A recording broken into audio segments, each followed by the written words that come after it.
Welcome to Mission Evolution Radio Show with Gwilda Wiyaka, bringing together today's leading experts to uncover ever-deepening spiritual truths and the latest scientific developments in support of the evolution of humankind. For more information on Mission Evolution Radio with Gwilda Wiyaka, visit www.missionevolution.org. And now, here's the host of Mission Evolution, Miss Gwilda Wiyaka.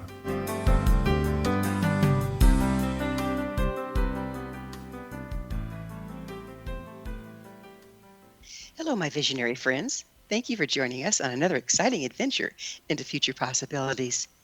This is Mission Evolution, where we share innovative thoughts and information with today's leading experts, bringing evolutionary answers to today's unique challenges. You, my treasured audience, are a very important part of this discussion. Email info@missionevolution.org with any comments or questions. We'll address them on the very next show. So take notes, sit back, and enjoy. This hour will delve into Transmutation, Alchemy for a World in Turmoil. Alchemy is defined as a process of taking something ordinary and turning it into something extraordinary, sometimes in a way that cannot be explained. It was the medieval forerunner of chemistry, based on the transformation of matter. Historically, alchemy was mainly concerned with attempts to convert base metals into gold or to find a universal elixir. At this time, we're in desperate need of transforming our current challenges into a positive outcome. If ever true alchemy was needed, it would be now.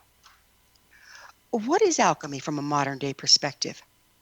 What is spiritual alchemy? Is alchemy a genuine possibility or just superstition? If it is real, how can we engage it to help us now?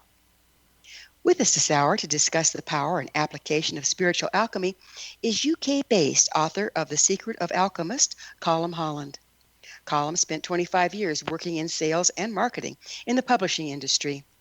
He was a member of the Harper Collins team, which published Paulo Coelho's The Alchemist in 1993. Colm teaches the art of spiritual alchemy in business and relationships. He's an experienced columnist, and his interviews and articles are highly entertaining, full of humor and deep insights to help others find true empowerment through inner transformation. His website, columnholland.com. Colm, on behalf of our listeners and myself, thanks for joining us on Mission Evolution. Gwilda, it's a huge pleasure to join you today. So you're located in the UK. Where in the UK are you? Some of you may have heard of a very mystical, holy place called Glastonbury, which is down in the southwest of England. Every year, the largest European pop festival, outdoor pop festival, happens right on my doorstep. In fact, they have to close the roads. There's so many people. But for at least the last 1,000 years, it's also been a holy place. It's where King Arthur and the Knights of the Round Table, that whole myth was born. And it's also where Joseph of Arimathea brought the child Jesus and Mary to England. So, hey, I'm in a hallowed place. There you are. So how has COVID-19 impacted you there? Pretty much the same as the rest of the world. England has, for a long time, I think it's just been overtaken by the USA, but England for a long time had the highest proportion of deaths to infections. And there were some pretty bad decisions made early on, and it impacted a lot of the frontline workers within our health service. And very, very sadly, we lost a lot of great doctors and nurses to COVID. It looks like we've got it under control. Looks like things are beginning. For the first time in 6 months, my wife and I actually ventured into a supermarket today. Oh, goodness. I know. There was nobody there. And everybody was being very well behaved with masks and distancing from each other as best you can. But yeah, that's been a good solid 6 months. Did you have a lockdown like we did in Canada and the United States? Yeah, absolutely. It's really tough because half my family live in Belgium, which is across the English Channel, just north of France. And this is the longest we've never actually physically spent time with each other. It's been nearly 7 months now. So yeah, it's tough. It's tough. We're very fortunate. We live in the countryside. So my neighbors are quite a distance away. I'm surrounded by trees, and my closest neighbors are a flock of sheep that live in the field next door. So the level locally has been pretty low. But my heart goes out to all those around the world who've lost loved ones to COVID. We've got to find a way to beat this thing. I think 99.9% of people are being really caring and considerate of each other, and that's great. We'll do this. We'll find a way through this time. You know, the human species is really good at evolving and adapting, and we will adapt to this. We'll fix it. I love hearing you hear that, and I think that your work with Alchemy might be a part of that. I understand you published the original Alchemist by Paulo Coelho. How has his work influenced you? Great question. So my life shifted when I was 40 years old. I'm 68, just for the record. So it's now 28 years ago nearly, when I first came across Paulo Coelho's work, The Alchemist. My whole life shifted to a new dimension. And my life has not been the same since. And I know everybody who's listening, you've heard that so many times. Yeah, your life changed, it was done out. But let me tell you this, that I was a very discontent, unfulfilled middle manager working in a massive corporation, feeling underappreciated, lowly paid. Well, you've heard it all, I know. And some of you are probably even in that situation, midlife crisis, if you want to give it a name. But I'd sort of I'd reached quite a good point in my career, but in my heart of hearts, I was feeling discontent. I was at my core unhappy, not with my family or with my life in that sense. I was very happy with that. But in terms of what am I doing every day, working, where am I going? What am I producing? Am I doing anything that's going to enrich the world, leave a legacy, or all of those things I was thinking at the time. And Paulo Coelho, believe it or not, at that point was unknown. Nobody had ever heard of him unless you lived in Brazil or maybe Portugal, because he was Brazilian. He wrote in Portuguese. He had written The Alchemist. First time he published it, it didn't sell. I know that's almost impossible to believe, but it didn't sell. The publisher gave him back the book and said, Paulo, I'm sorry, I can't do anything with this. Maybe you can have more luck than me. He went off at that point into the desert in Arizona. He made a trip to the US and he went off into the desert. And that trip is recorded in another book called The Valkyries. And if you haven't read The Valkyries and you want to know more about Paulo's earlier life, highly recommended. I'll warn you now, it's a very mystical story. And the thing with Paulo is you don't know whether it's true or fiction. Some of it's true. So it's a gray. Paulo doesn't have any problem with flipping between fiction and truth, fact and mysticism. Well, sometimes that can get an idea across in a way that it doesn't come across any other way. Absolutely. Can you tell us what's the secret in the story of The Alchemist? Okay, so I'm just about to get to that point. So Paulo did, according to his story in The Valkyries, he did alchemy, magic in the desert. He was with his wife. When he came back to Brazil, he felt compelled to send the book out again to lots of different publishers. One publisher, just one, came back and said, for some reason I cannot explain, I need to publish this book. It sold 500,000 copies.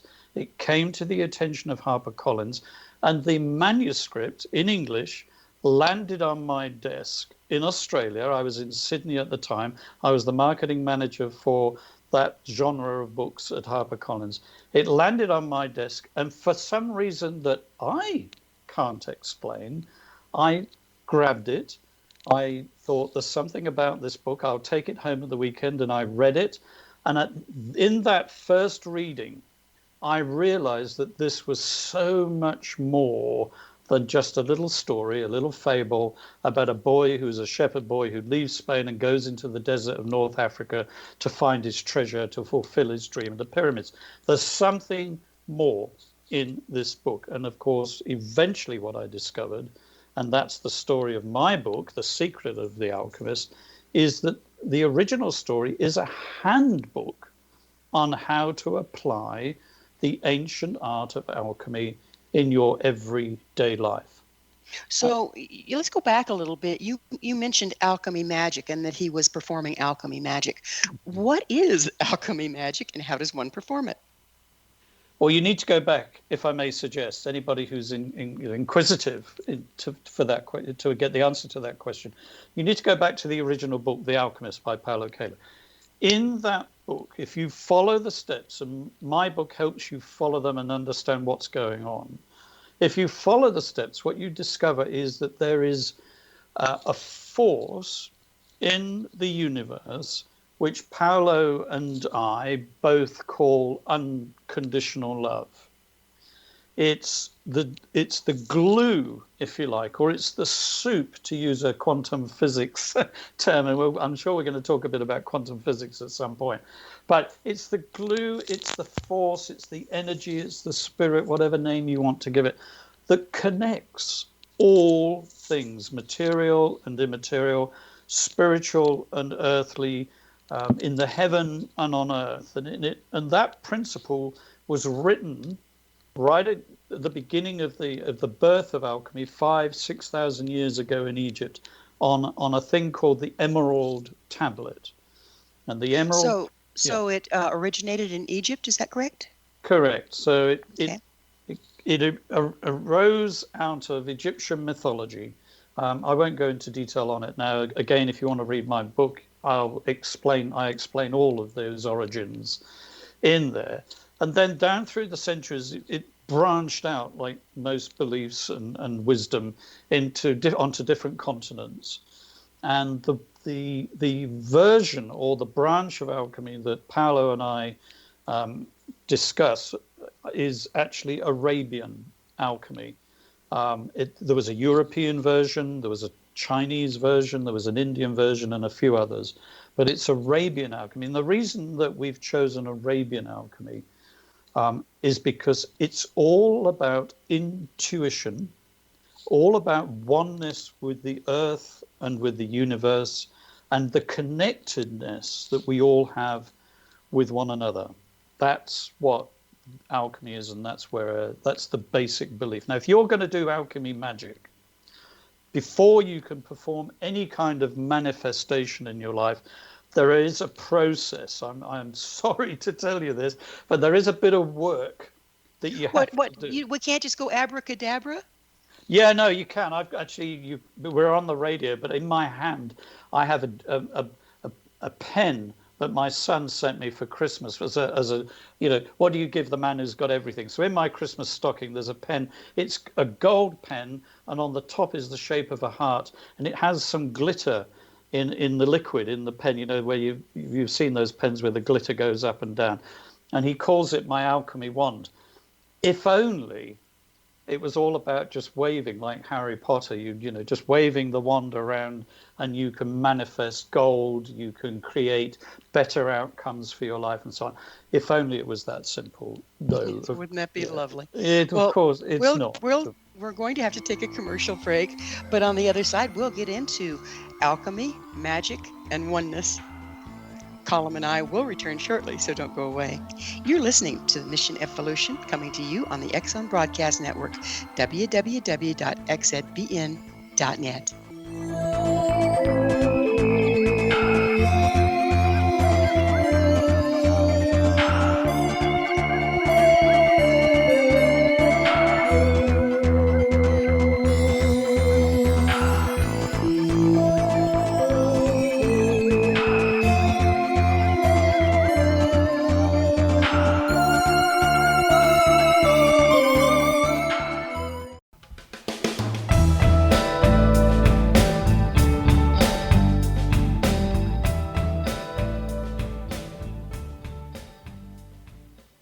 again, this is Mission Evolution, missionevolution.org. To all our faithful and thoughtful listeners, we really value your opinion and would love to hear from you. What do you think about our chances of transmuting our current circumstances? Email me at info@missionevolution.org and give me your thoughts or questions so we can all share them on the next show. This in from a member of our audience regarding the episode entitled, Has the World Gone Mad? Spiritual Sanity in Crazy Times. LR states, while I appreciate the importance of staying grounded during the pandemic, I think it'll take more than deep breathing to calm the crazies. Thanks, LR. I do understand your concerns. But the more of us that can use spiritual tools to remain centered, the less we're adding to the problem, and the more we can support those around us. Curious, dear audience? Visit our archives at missionevolution.org. Listen to the episode entitled, Has the World Gone Mad? Spiritual Sanity in Crazy Times, and let us know what you think. With us this hour discussing transmutation through alchemy is Colm Holland. His website, columnholland.com. Colm, as promised, we were going to go a little deeper into alchemy, magic, oneness, and love. And you made an interesting statement that the Arabian form of alchemy really had to do with unity and oneness. Would you go into that for us a little bit? Yes, absolutely. So it's unity and oneness with everything. So one of the themes of The Alchemist by Paulo Coelho is that all things are one. So what does that mean? Let me just unpack that a little bit more. When I met Paulo, here's a good example of how all things are one.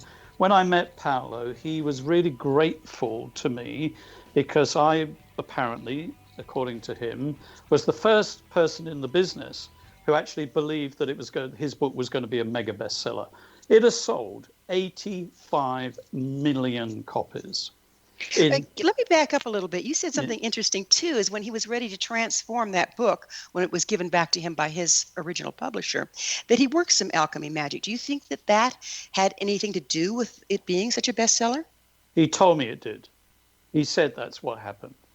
And when we met, what he said to me is, I've asked the universe, Colm, what I should give you to say thank you for believing that my book was going to be a bestseller. So when I read it, I was the one who said to everybody else in the company, we need to push the boat out on this big time. This is going to be the best-selling book that Harper Collins has ever published, globally, ever. Do you think that the work that he claims to have done hit the unified field and therefore had an impact on your ability to see the potential? If what he said to me is true, and this is what he said, Colm, I've asked the universe to give you whatever you need to become the alchemist in your world. You just need to decide what you want. And that, I believe, is the secret of the unity of the universe. So the connectedness of my desire, of my thoughts, of my passion with that of love that permeates the universe. When we commit to following our dream, to pursuing our passion, knowing what we want in life, according to the Alchemist and according to alchemy magic, the whole of the universe conspires to make that happen. Can you imagine? Can you just imagine in your mind for a moment thinking the stars, and there's the moon and the sun and the earth and everything that lives and breathes and solid and matter and all of that, all of the energy that flows through that is conspiring to make something happen just for me or just for you. It's incredible. So let's look at this from another viewpoint. You said that you were kind of in a point of your life where you were kind of going through crisis of, what is my purpose here? What is my legacy? What am I doing? Did that open you up to be available for this experience with the Alchemist? The way the story of the Alchemist tells this, and I think it's true in everybody's life who is on a spiritual journey of awakening, who is looking for greater fulfillment, who is looking to move to a higher dimension of spiritual understanding, there will come, and this is based on my experience and talking to dozens and dozens of people, there will come a moment when a person who we can maybe identify as an alchemist somebody who is a bit like the guy who stands in the aeroplane when we're about to jump and do our first skydive. He's the guy who says, are you ready?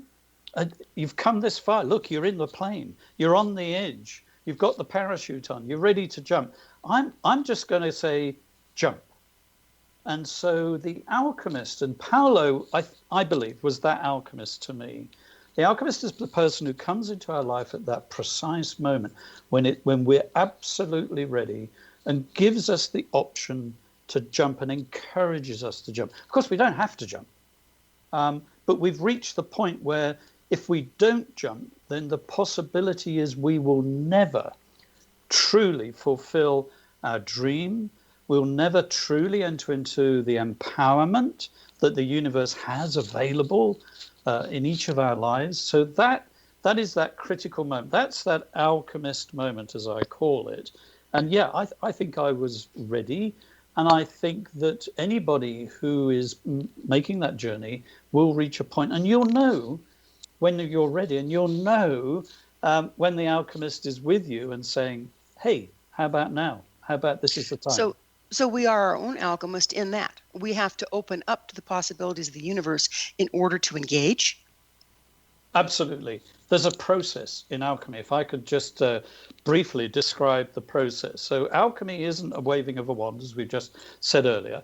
Alchemy is a process of, as you said in the title of this podcast, transmutation. So transmutation came from the alchemist term of turning lead or any matter that was regarded as a base matter.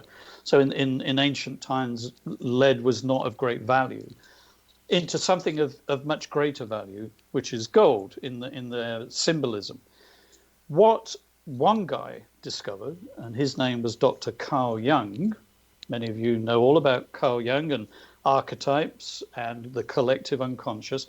What Carl Jung discovered when he became a student of alchemy, Carl Jung was a student of alchemy, is that the ancient alchemists were just symbolically, when they were talking about lead and gold and transmutation, what they were really doing is symbolically explaining an inner transformation, a personal transformation from the base matter, the earthly matter of ourselves into a higher dimension. The treasure is a symbol of the higher self, the true self, if you want to use Jungian terminology. Jung gave the process another name called individuation. So when you're talking about alchemists changing lead into gold, it's actually a metaphor for personal transformation?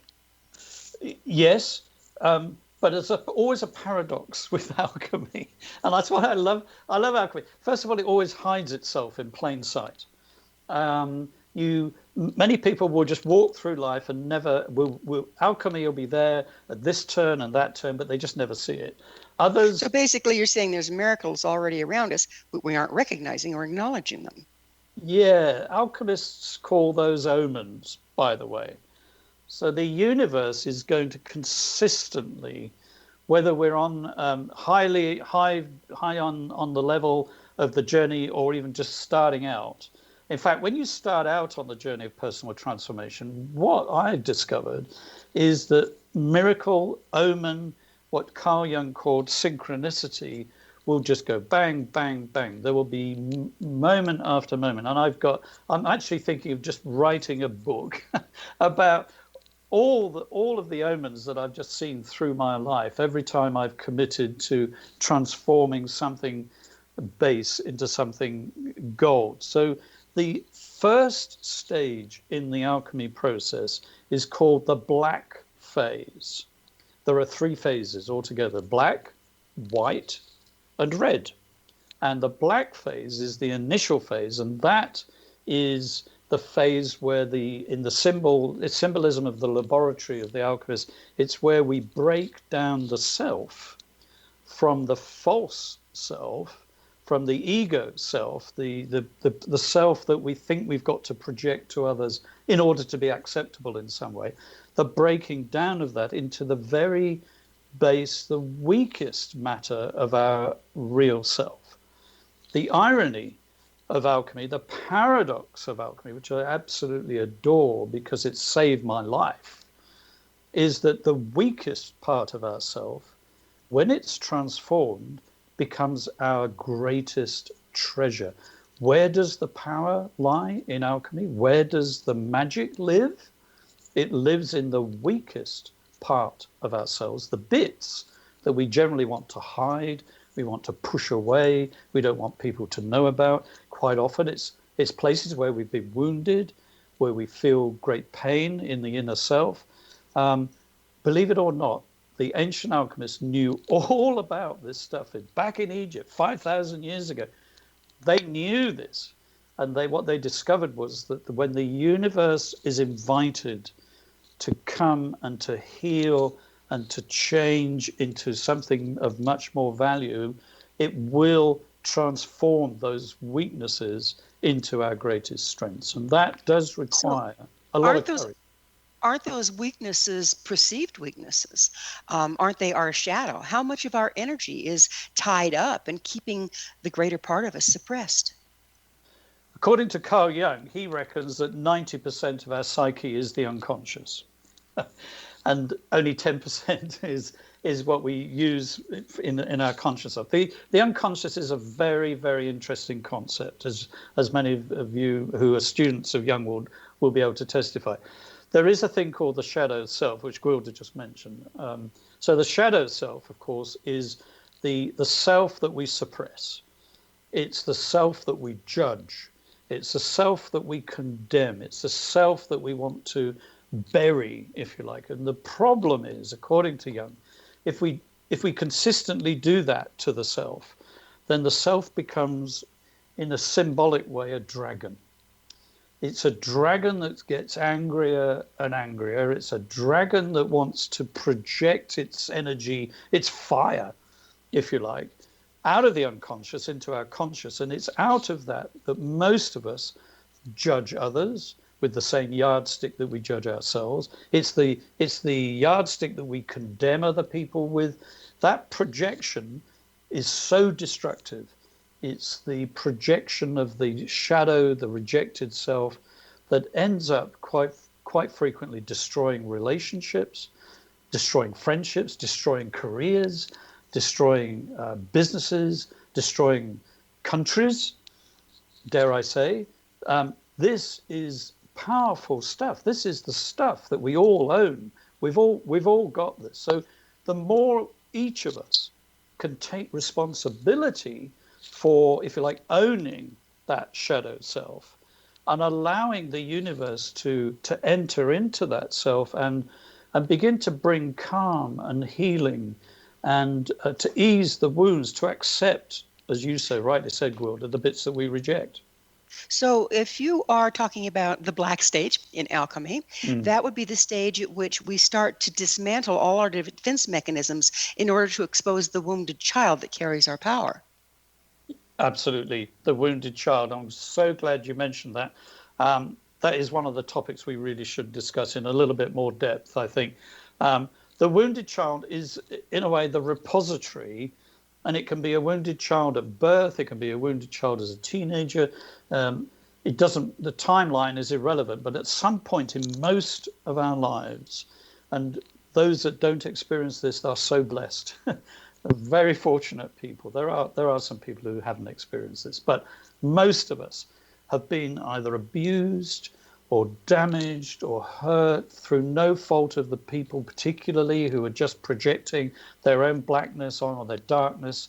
Well, we're going to have to pick up on the wounded child and the shadow on the other side of another commercial pause. Colm and I will return to our discussion shortly, so you stay right there. This is Mission Evolution. We're coming to you on the X-Zone Broadcast Network, www.xzbn.net.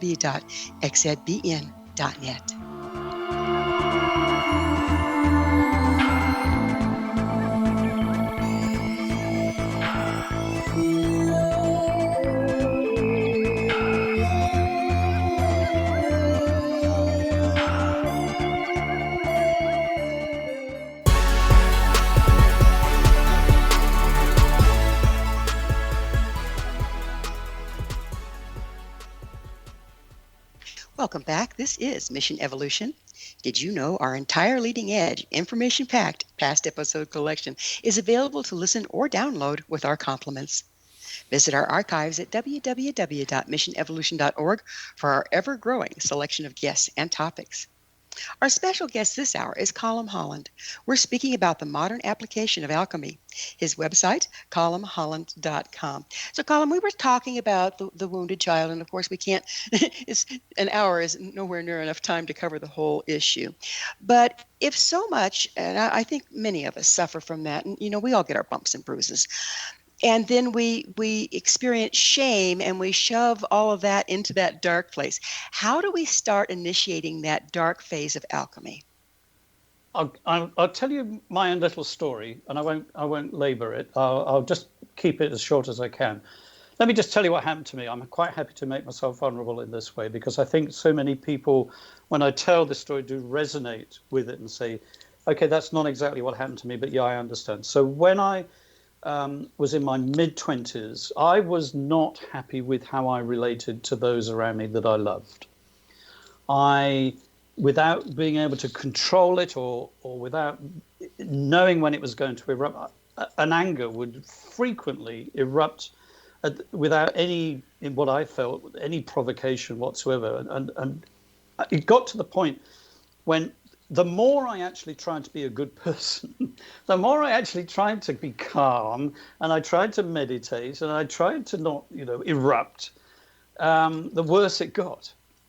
And I was very fortunate to begin to read some of the work of Carl Jung, and I began to understand something of the shadow self. And he explained that for every action, there's a reaction, even within our own psyche.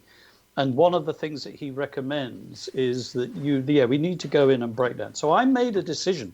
Some people will think it was just a crazy choice, but I actually made the decision to begin to meditate in a way where I would begin to identify where this anger was coming from. So I used to take time out every day. I actually stopped doing I was a high school teacher at the time. I quit. I was supported, fortunately, by a couple of other people who were encouraging me to do this. And I would take time out every lunchtime. I would just go and find a quiet spot and I would just meditate. It took a year. I spent a year of my life devoted to understanding where this anger was coming from. What I discovered was there was an inner child. There was a boy called Colm, and he wasn't very old. I think he was I finally discovered he was probably a toddler. But man, he was so cross. He was really angry, and so I thought, well, I don't know what to say. So I discovered some work called Gestalt theory, where if you can imagine putting your child on one seat and you sit opposite, and you give the child a voice. So I gave him a voice, and man, did he let rip! And I thought, oh right. I almost got out of the way, and I was fortunate enough to understand that the universe was full of love and wanted to help me in this process. So I let love and the child just have this conversation. And the more they spoke, the calmer the child became, the more he felt heard, the more he felt like, his case, his cause was being dealt with. And so that was the black phase. But during the rest of that time, I really felt as though the proverbial dark night of the soul had rested on me. But the light at the end of that dark period was that I discovered this wonderful, wonderful person, this inner child, this inner Colm, and just what an amazing person who I had never given a voice to, and I'd rejected in so many ways during my life. So that was the beginning of the process for me. I think it's so important to recognize that if we don't process our youthful damage, we respond at the same age that when we obtained it. So Absolutely. We're always acting out of an angry child if we don't address the angry child. Yes. And it seems like so much of our interactions, and even the way, let's take it back to earth, even the way people are protesting wearing masks and this and that and the next thing is coming from such a childish place, and it can all be pointed back to lack of processing of our damaged inner children. Would you agree with that? Can't speak to specific examples. Every one of us is unique, Gwilda, of course. I'm stating the obvious. Sometimes yes, sometimes it's peer group pressure. Peer group pressure actually plays on the wounded inner child. Yes, doesn't it though? Mm-hmm. Yeah, that's another. We should have another session sometime where we and especially when you're going through teenage years, the peer group is such becomes the most important measure of our relationships and our identity. So let me ask you this: if we are unprocessed, doesn't that put the power in other people's hands as long as they know what our triggers are? Yeah, yes and no. Actually, what I discovered was that people have a power at the point that, yes, they can trigger us, and some clever people will deliberately know that and will do that to us. But I found that my own unconscious, the inner child within my unconscious, he actually had all the power over the adult me. And that power was not wrong. It wasn't as if he shouldn't have that power. That power just needed to be transformed into a constructive power, into a life-giving power, something that would nourish the world, that could contribute to the world rather than lash out and Pitching a fit. Yeah. So does the power of alchemy depend upon our ability to recognize the possibility of transformation and act on it?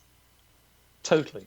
That is alchemy to a T. You've just written, Gwilda, congratulations. You just wrote the definition of spiritual alchemy. I not only did I give my inner child a voice, and this is the white phase. I've talked about the black phase. The white phase for me, and if you read The Alchemist by Paulo Coelho, you discover that the main character goes through all these stages, which is fabulous.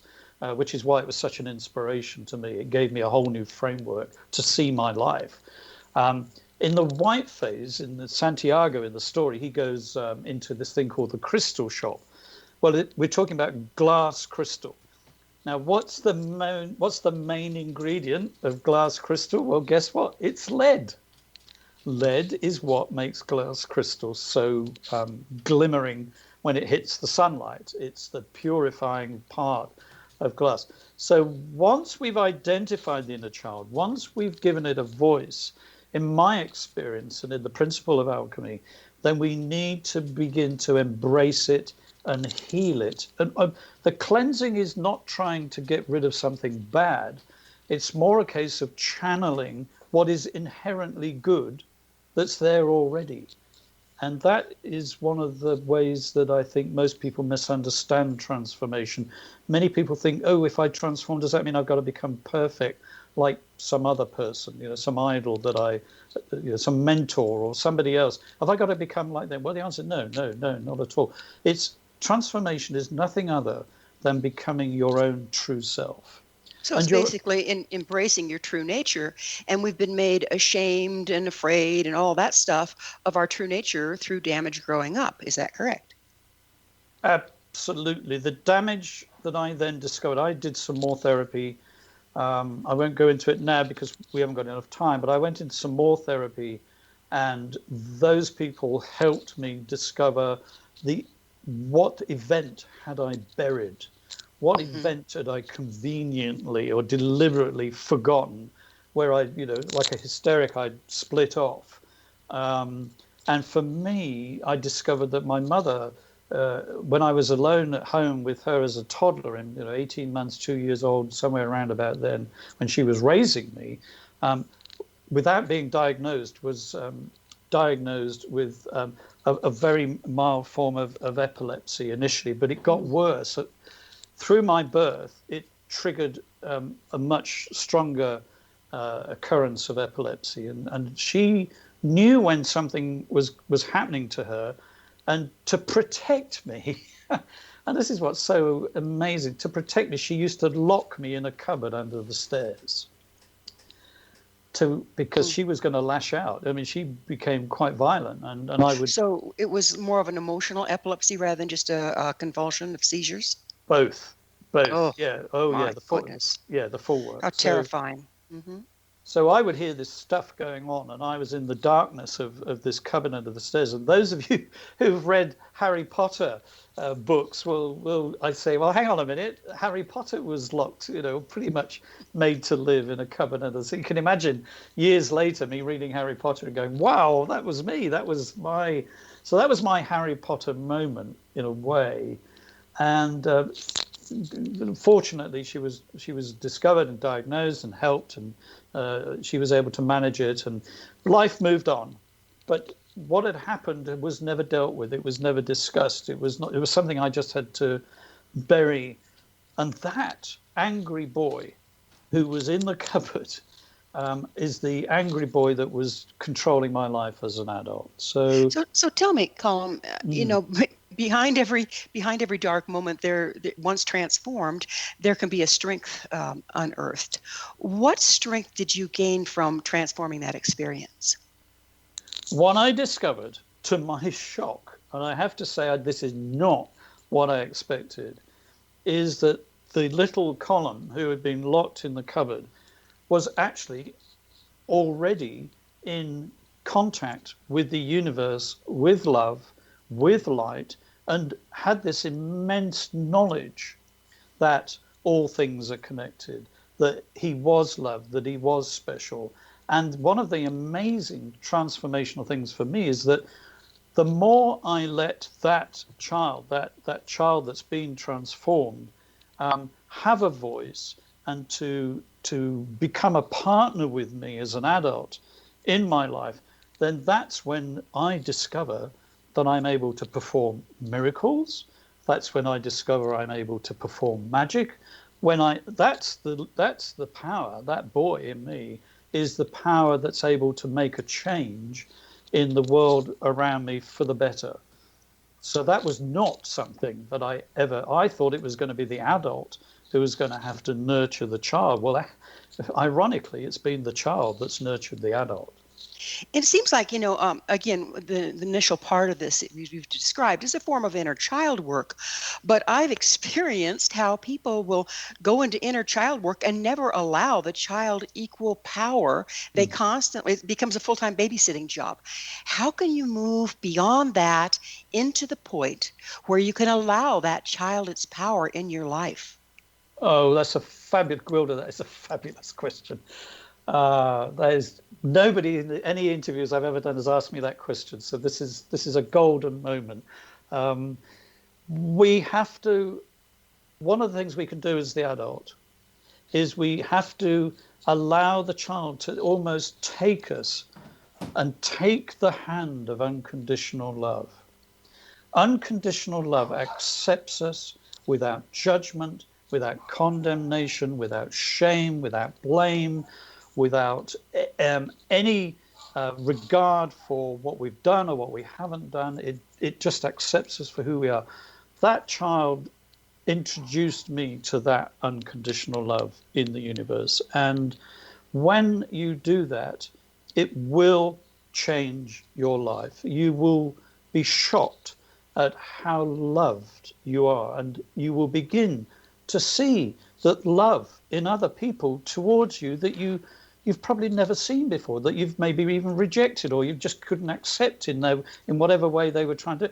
Suddenly, it's like you put on a whole new set of spectacles, not necessarily rose tinted, but because life doesn't necessarily change. The stuff still happens, stuff happens, bad things are going to happen, good things are going to happen, but your whole view of the universe shifts. And when you go into that shift, and again, this is all in the story of the original story of Paulo Coelho's The Alchemist. When you enter into that shift in relation to love and the universe, that's when you can begin to practice alchemy, magic yourself. Well, we are, again, going to have to go into a pause. On the other side of the break, we're going to talk about alchemy, magic, shift, and how we can apply it to change our situation today. Colm and I will be back shortly to continue our discussion. Don't go away.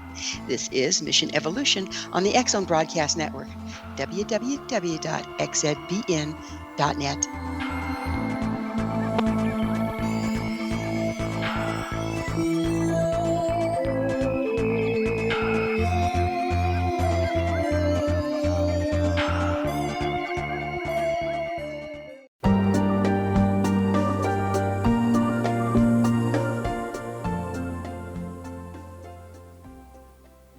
Welcome back. This is Mission Evolution, bringing gifted people of service to the world.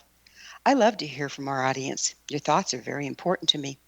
To suggest a topic or guest that you think would be of interest, email me at info@missionevolution.org. This hour, we're sharing thoughts with Colm Holland. His website, columnholland.com. Colm, I can't believe it, but we're already into our last segment. So I would really like to have you be able to complete the thought of the 3 stages before we go into how to bring this to the street. So tell us about the red. Red stage. Yes, red phase in the alchemy process. We've had black, we've had white. Now we're in the red. Red stands for action. And one of the amazing things that we kind of all know instinctively, in fact, what I've discovered is the more I talk about this topic, the more I realize that people say, yeah, how do I know this? How do I know this is true? How do I know that actually, yeah, I can do this stuff? And yes, this is right. Well, it's because alchemy is part of our nature.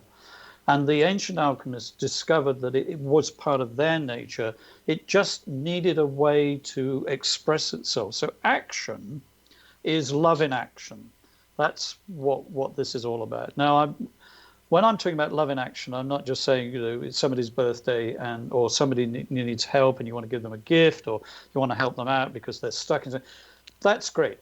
I'm actually talking about another level of loving action, which is the love that we discovered earlier, is the love that the inner child who has allowed the adult to engage with the love that permeates the universe. That love in action is going to comprise of one core ingredient, and it's this. We have to know a passion for change. If you are passionate about creating change for the better, doesn't matter what field of life it's in. It's irrelevant almost what field of life this is in. So if it's in relationships, if it's in your business, in your community, in your neighborhood, in your own family, at school, at work, in business, it's irrelevant. If you are passionate about seeing love make a change in your community, and you are prepared to have that change begin with yourself, then all the power of the universe will be unleashed in your environment. Well, that kind of starts to explain something, because we're taught to fear change. We're taught to hold on to the status quo at all costs because everything always changes for the worse, right? These are the belief systems that have been hammered into us.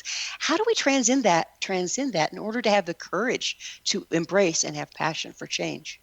Your heart already knows that is true. Your heart knows that things can change for the better. Your heart already knows that you can make a change through your own thoughts, your own efforts, your own passion in the world around you. It doesn't need to be told. Other things have told you that. External factors have told you that. Other people have said, "Oh, who do you think you are? Why do you think you can make a change? Oh, don't rock the boat. Don't do this. Don't do that. Don't do the other." But that's not what your heart says.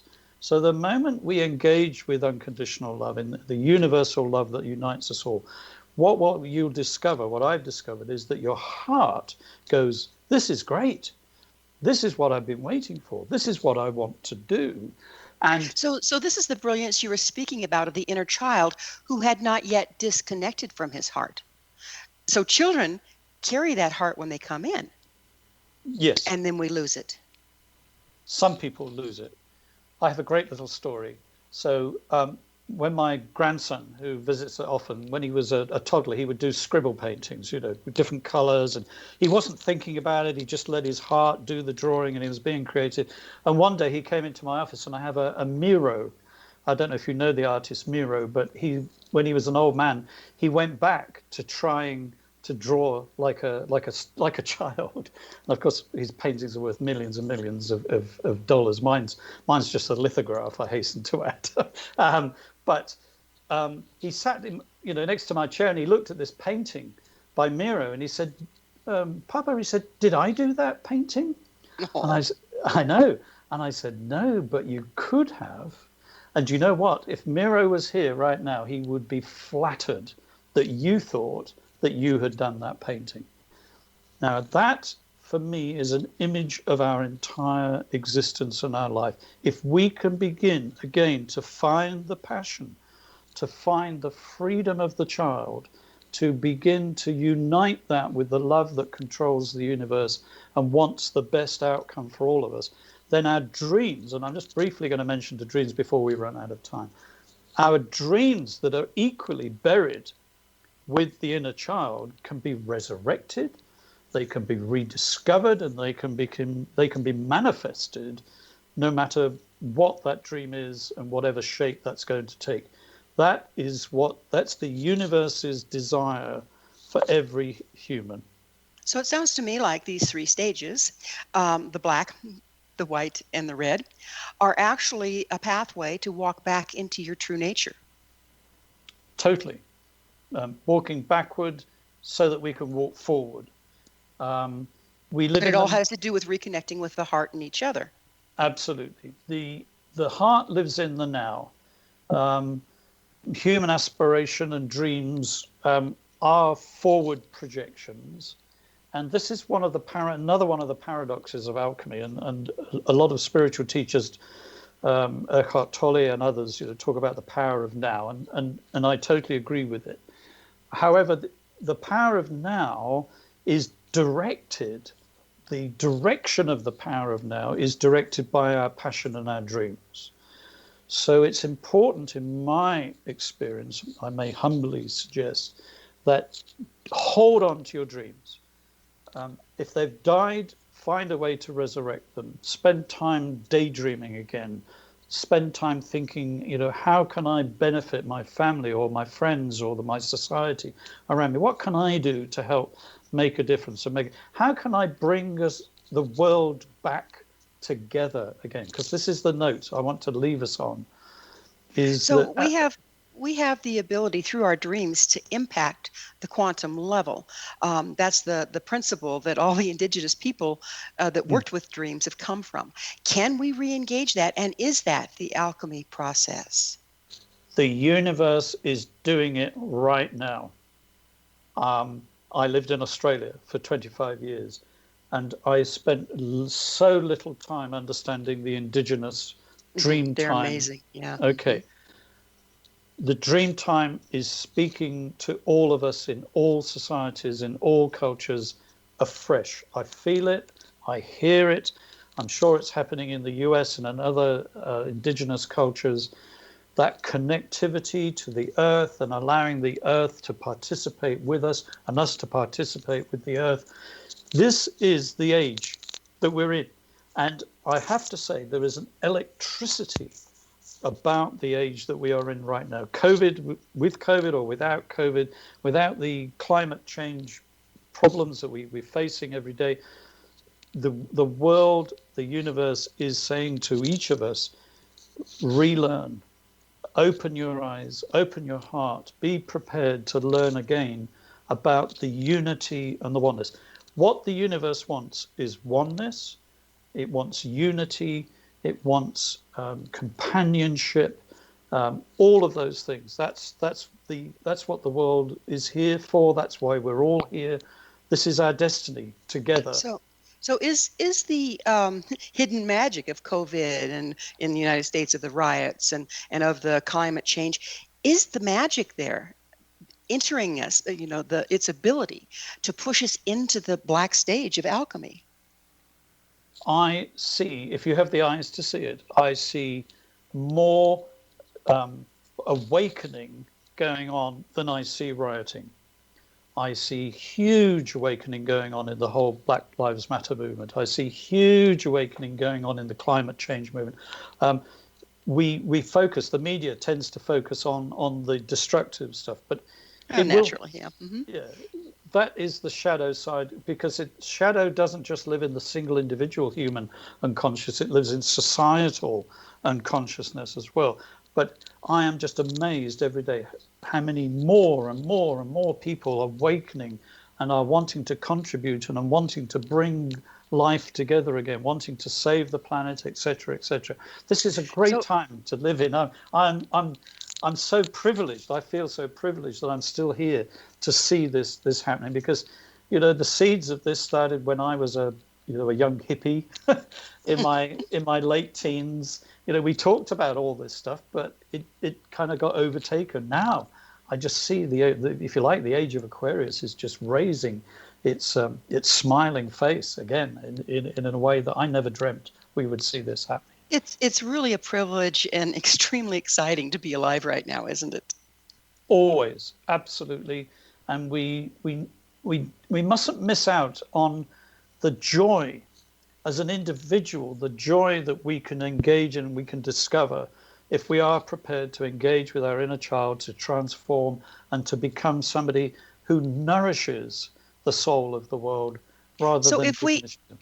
If we do that work, is it going to impact the people around us as well as our personal lives? The way that you relate to them, the energy that you bear in your thoughts towards them will be transformative, in my experience. That won't always be maybe the outcome that you wish, because sometimes truth needs to be revealed, and truth and integrity are bedfellows with alchemy, by the way. So there's no room for falsehood. There's no room for abuse. There's no room for hiding stuff away in alchemy. Alchemy will bring the light, the sword. It will cut open the truth and allow truth to prevail. But so not always will the outcome be maybe what we thought it was going to be, but it will always be for everybody's benefit, ultimately. Do we have to shift our perspective in order to recognize that in action? Your heart will do that for you, Gwilda, in my experience. Let's just remember for a second that the intellect is good to a point. Our conscious thoughts and our conscious understanding is good to a point. But the art of Arabic alchemy is to let the heart begin to lead you, and let your intuition, your innate wisdom begin to lead you, and to become the dominant force in the choices that you make and in the life that you lead. It is all about love and heart, and every religion on the planet speaks of those, don't they? Mm-hmm. You know, we are unbelievably just about out of time. In closing, what advice do you have for Mission Evolution's worldwide audience as we move through these challenging times? You can be the alchemist in your world. You can perform magic. You can perform miracles. If you are prepared to do the work in conjunction with unconditional love, then the whole universe will conspire to make that happen.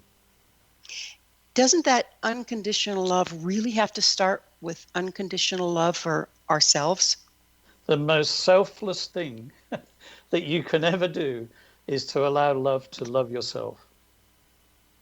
And that brings those parts out of the shadow.